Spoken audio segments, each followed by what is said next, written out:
morning. Thank you for joining me once again for Tea Time. Welcome back to the channel. I appreciate you being here. I hope you're enjoying your cup of tea like I am. Maybe a cup of coffee, or as I always say, something harder. Depends on what part of the planet you're on, right? Today is going to be a Nikon day. We haven't been talking about Nikon too much, and when we have been, it's always been negative, right? Always negative. Well, not today. Today is going to be a positive Nikon day. They're back in the running, guys. They're doing a good job. I really do believe that. You don't hear that a lot on the interwebs, right? On the YouTube. You just don't hear it. Nikon's doing crap. They're, in the toilet. They're going to be going out of business any day. It's not the case, guys. Not the case. So anyways, before I get into it, I want to say that if you haven't downloaded my ebook as of yet, why the hell not? Go download it. Go over to JCristina.com/ebook. Once again, JCristina.com/ebook. 10 tips of making tax sharp images. There's something there for everyone. That means you. Doesn't matter if you're a professional, a pro-am, or an amateur. You're going to glean something from that ebook. And it's free. Can't beat free. Once again, JCristina.com/ebook. Also, if you have not cleaned your sensor as of yet or ever, because I know there's some of you guys out there, and you go into your post-production package of choice and you see dots all over your skies, well, that's all dirt and smudge and smear and grime and junk. Take it out, clean it, so you don't have all that post-production to do after the fact, and it's better for your sensor. It's better for you. I created the Aurora Camera Care Kit. Doesn't matter if it's full frame, if it's APS-C, or Micro Four Thirds. I have a cleaning kit for you, so go pick them up. You can pick them up over on my website, JCristina.com, or on B&H Photo and Video, or on Amazon, through Prime, all over the world. Go pick them up. Once again, Aurora Camera Care. It makes it simple. There is a wet and there's a dry swab. You use the wet first, then you use the dry, and you're done. There's no guesswork, all right? Simple and safe. Go and get yourself some. So, anyways, jumping into Nikon. Nikon, like I said, is back. They're doing quite well. Today, we're going to be talking about some Nikon news, really quick. Not going to get too deep into it. There's a press release out there. There's a bunch of stuff that was going on. One of the things that really stuck out to me was the guys over there at DXO Mark did as they always do, a sensor rating, let's say, on the Z7 Mark II. And it crushed it, guys. It really, really did well. It ended up coming in with a score of 100, whereas, for example, a Canon R5 has a score of 95. Now, there's a lot of you guys out there will say, DXO, it's okay. And yeah, it gives you a baseline of what's going on, what's not when it comes to the sensor, but it kind of means something. Now, obviously, that doesn't go into the breakdown of the differences between the cameras, but let's just look at what the difference is when it comes to the sensor. So their portrait, as they call it, their color depth for the Z7 Mark II is 26.3 bits, whereas the R5 is 25.3 bits. The landscape, or the dynamic range, as they call it, would be 14.7 EVS, whereas with the R5, they're at 14.6. Slight differences, right? A little bit better. Also, when it comes to sports and low light ISO, the Nikon is sitting at 2,841 ISO, whereas the R5 is at 3,042 ISO. So once again, better, and better. Slightly, ever so slightly, but better. And what's obvious here too is these sensors are very similar, or the exact same sensors that you see in the Sony, sometimes in the Panasonics, and all over the place, because Sony makes these sensors. So when you look at the DXO Mark ratings on a lot of these cameras, they're almost identical because they're almost identical or identical sensors. That's just it. It's just the software, all right, that's processing the data that is different. So some companies can do it a little bit better than others. You would think Sony could do it better with their own sensors than Nikon can, but that's not the case. Not the case. So anyways, what is the difference? Now, The Z7 II was a big deal, and same thing with the Z6 II, because in my personal opinion, it was the first iteration. That true first iteration, the Z6 and the Z7, they were like half-baked, all right? There was like so much stuff missing that it was kind of just, why did you even put it out? It didn't help at all. It did not help even a little bit. But this is like the first iteration. It has everything in it, both the Z6 Mark II and the Z7 Mark II.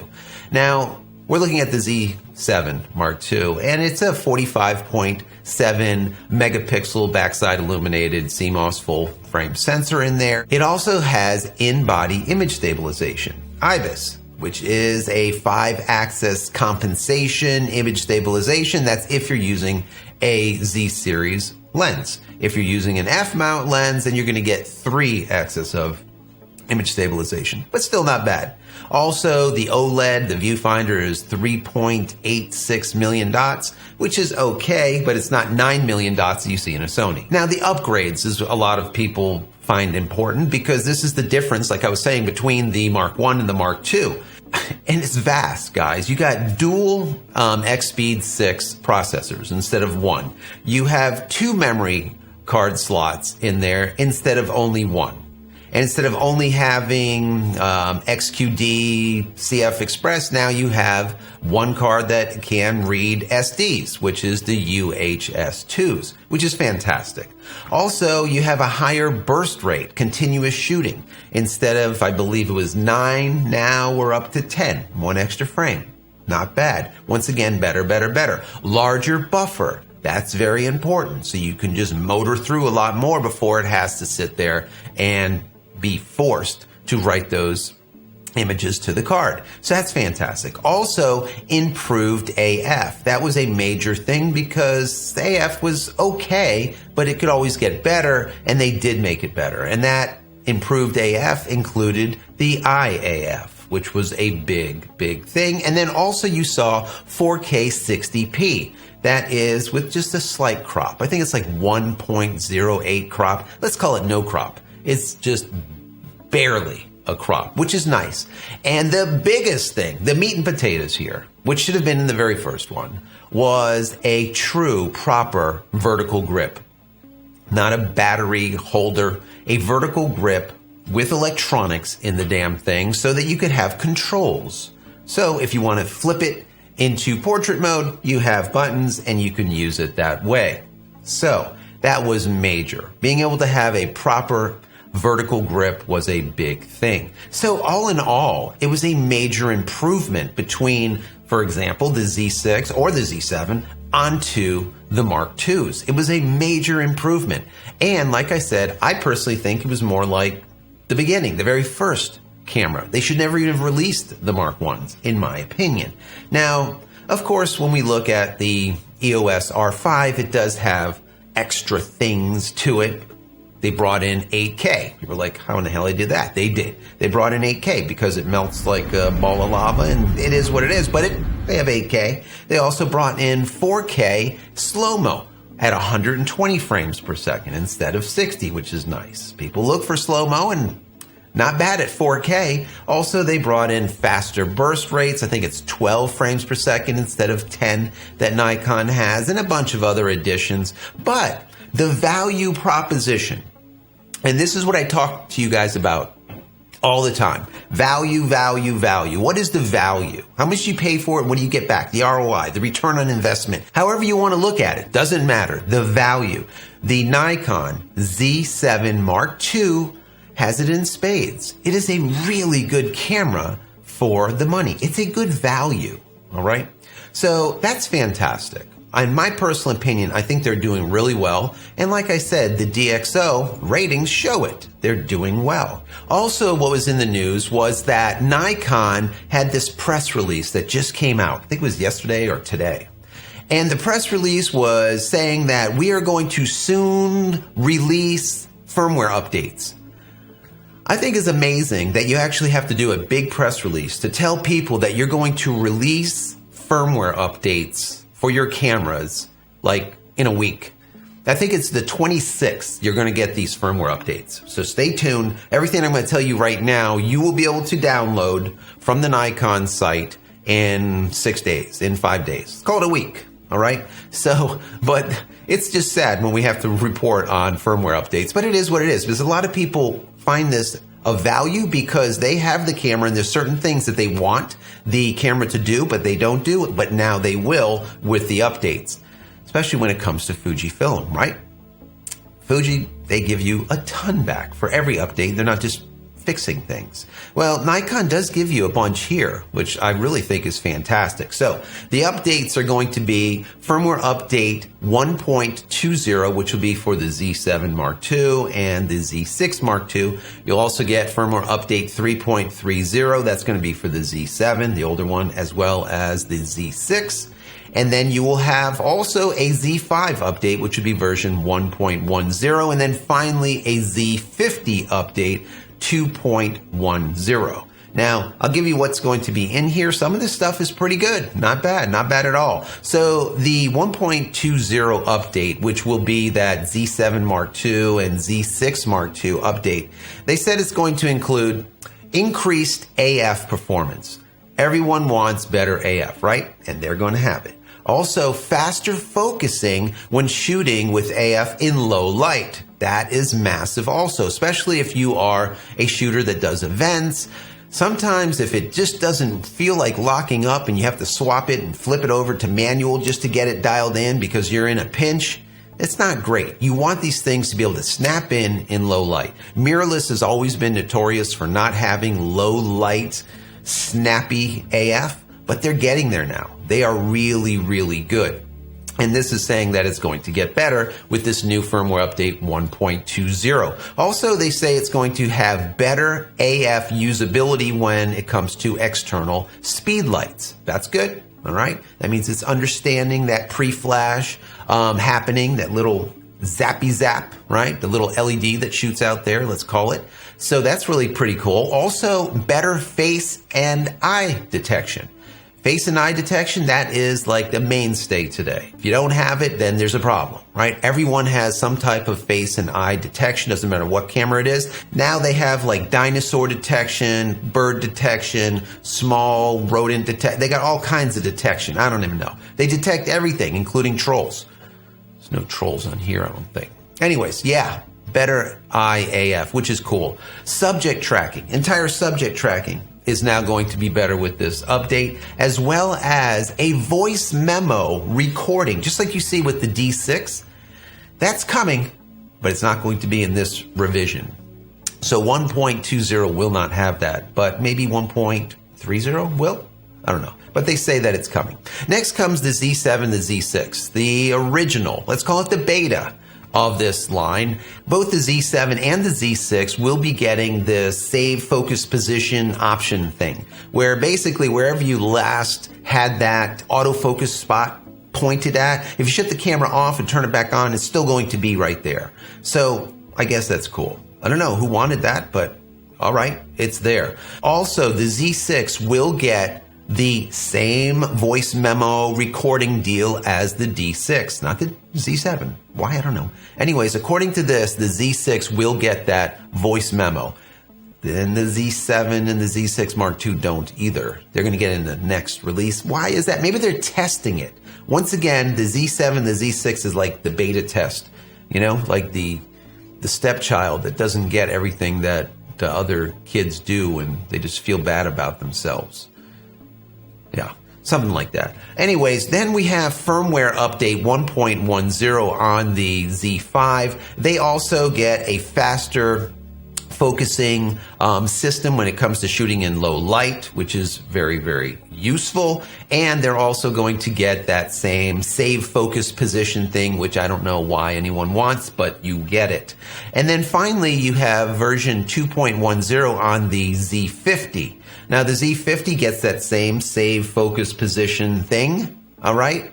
And that's it. That's all you get. Anyways, it kind of is what it is. There is some good stuff in here. The majority of it, to focus in or to laser focus in, would be that AF, low light AF, tracking, movement, being able to really outperform the previous versions of the firmware when it comes to low light, face detection, eye detection, and all this stuff. The voice memo, I think, will be a big thing. And I really do think they need to stick it into all the cameras if they can, because a lot of guys that I know that shot with the D6, when it comes to like reporters and people that work events, it is so nice to be able to shoot someone's image and then use your voice recorder to say who they are. Because so many times as event people that cover events like I do, you need to do left to rights. So what you would do is you take the shot and then you would write down all the people from left to right, their full names. So when it goes to press, they can acknowledge who those people are in the image. So to be able to do a voice recording for that is awesome. I mean, really, really cool. I think that's awesome. I just think they all should get it. Anyways, moving on. If this has moved you to purchase a brand new Z series camera, which I hope it has, they're having a major sale. Nikon is doing this really, I mean, I would say this is a pretty substantial sale. And this is what it entails. Basically, it's big. The Z5 body is going to get $400 off. So if you want a Z5 body, it's coming in at under $1,000. That's $996.95. That is pretty damn good. If you want the Z50, the smaller body, that has a $150 amount off, and you'll be able to pick that up at $699. Not bad. The Z6, once again, we call it the beta, but the Z6, if you want that camera, you want to know how much off? $630 off, guys. $630 off. It comes in at $1,396.95 for the Z6. They do the exact same thing with the Z7, $500 off, $500. And that comes in at $2,296.95. Now, if you want the Z6 Mark II or the Z7 Mark II, well, you're out of luck. No, you could buy them, but you're going to pay full fare for them. There is no rebate on the newer model, the Z6 Mark II or the Z7 Mark II. So it is what it is. But if you want to get the older versions or one of the lesser versions, let's say, there is substantial discounts. And that Z6, the older one, as I call the beta, $630 off. That is a big reduction, or $500 on the Z7. That is pretty major. That is major. So the way I see this is Nikon is doing really quite well. You know, all the naysayers that we see here on YouTube and on the interweb saying that, you know, they're going out of business, it's not happening anytime soon. I mean, they took it on the chin when it came to the $700 million profit loss and the restructuring that was going on and the layoffs and closing all the plants besides one in Japan and moving everything to Thailand and on and on and on. Yes, they went through some serious crap. But by the looks of their cameras and what they're doing and how they're pushing forward and the things that they're giving people, giving back, let's say, with these firmware updates, it feels like they're getting it together. All right? Do not count Nikon out. Don't listen to all these people on YouTube. All right? It's ridiculous. It is a major company. It's been around for many, many years. Yes, they have some problems, but they're not going anywhere. Not right now, at least. And I think that they're going to be getting better and not worse in the near future. So we'll see what ends up happening. There is more Nikon glass that's coming very soon that I might report on in the next couple of weeks, which is interesting. Just like Canon, they're trying to make as much glass as fast as possible. Why? Because we know glass rules the roost, or the camera with the most specialty glass rules the roost, because that brings in a lot of people. Like if you are a photographer that only does structures, buildings, right? And you want a tilt shift lens. Well, you want to get a proper tilt shift lens for the specific body. You don't want to have to adapt it. So to come out with a tilt shift is probably not a bad idea, right? So, and these are the things that Canon does all the time, and I think Nikon, you're going to see the exact same thing happen with them, because they know, once again, glass or lenses rules everything. We follow manufacturers based on their lenses. And if they don't have a lens lineup that's good enough for what I do, I'm not going to get into that system, period. Right? Because lenses are a major investment. Camera bodies are like toilet paper. You throw them away all the time. Lenses are for a lifetime, pretty much, in air quotes. All right? They stick around for a long period of time. Anyways, I hope you got something out of this today. A little bit of upbeat when it comes to Nikon. I like that. I like it a lot. If you liked it, throw this video a thumbs up. That would be awesome. Also, if you haven't subscribed to the channel, please do so. Click the little subscribe button and then also click this button over here, this little bell, so that when I go live or when a new video comes out, you will be notified of it immediately. Also, a lot of you guys have been asking me, how can I help the channel? Well, if you click the little join button right down here, you can become a member of the channel, give the channel $1, $2, $3 a month, whatever. I can give you perks for doing so, and it will definitely help out. Also, I have this brand new book that's coming out. I'm working on it hard, guys. We're looking at about maybe a week to 2 weeks out. I'm going as fast as I can. A lot of you guys have been asking me for it and asked me for it, and it is definitely getting there. I'm working all through every weekend, and I'm working at night and all kinds of other stuff. So once again, burning the midnight oil. That's what I do. I'm going to get tattooed on the inner side of my arm, Carpe Noctem. Why? Because I always seize the night instead of seizing the day. That's just the way I am. I work at night. I just can think better. I don't know. Maybe you guys are like that also.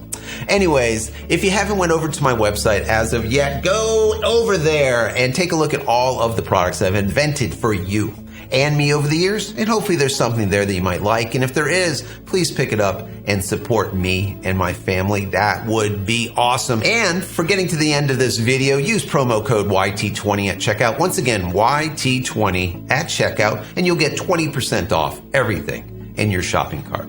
That's it, guys. I'm out of here for yet another vlog. Many blessings to you and your family. Stay safe and stay healthy.